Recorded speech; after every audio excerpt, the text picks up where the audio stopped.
لك الحمد كما ينبغي لجلال وجهك وعظيم سلطانك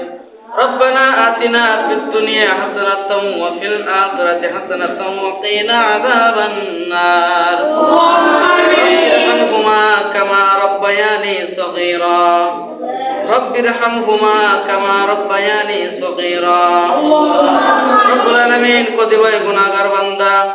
রব্বুল আলামিন সারা দিন রোজা রাখার পর ইফতারের আগ মুহূর্তে ইফতার সামনে নিয়ে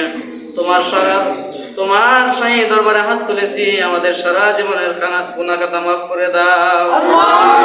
রব্বুল আলামিন আমাদের আত্মীয় স্বজন যারা কবরস্থ আছে চিরদিনের জন্য মাফ করে দাও বিশেষ করে ডাক্তার আবু সাইদ খান ও তার পরিবারকে তুমি কবুল এবং মঞ্জুর করে নাও রব্বুল আলামিন ডাক্তার আবু সাইদ খান ও তার পরিবারকে তুমি কবুল এবং মঞ্জুর করে নাও রব্বুল আলামিন আজকের এই সাহার এবং ইফতারের আয়োজন করেছে ডাক্তার আবু সাইদ খান ও তার পরিবার রব্বুল আলামিন এতিমদের খাওয়ানোর উসিলা করে আল্লাহ তাদের জীবনের গুনাহ খাতা মাফ করে দাও আমিন তাদের পরিবার বর্গের মধ্যে যারা কবরস্থ আছে সকল কবরবাসীদেরকে তুমি মাফ করে দাও আমিন রব্বুল আলামিন ডাক্তার আবু সাইদ খানের পরিবারকে আল্লাহ তুমি কবুল এবং মঞ্জুর করে নাও আমিন বিশেষ করে তার পরিবার বর্গের মধ্যে যারা অসুস্থ আছে আল্লাহ তুমি সুস্থতা দান করে দাও রব্বুল আলামিন বিশেষ করে হাফেজ নেসার উদ্দিনকে আল্লাহ তুমি কবুল এবং মঞ্জুর করে নাও রব্বুল আলামিন বিশেষ করে যেসব প্রবাসী ভাইরা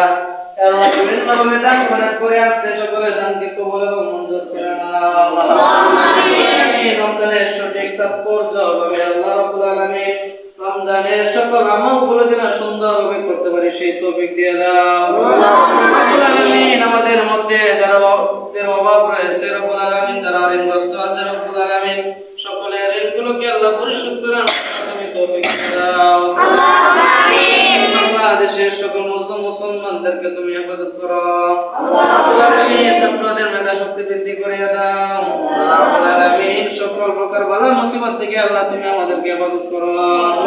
ربنا تقبل منا إنك أنت السميع العليم وتب علينا إنك أنت التواب الرحيم آمين برحمتك يا أرحم الراحمين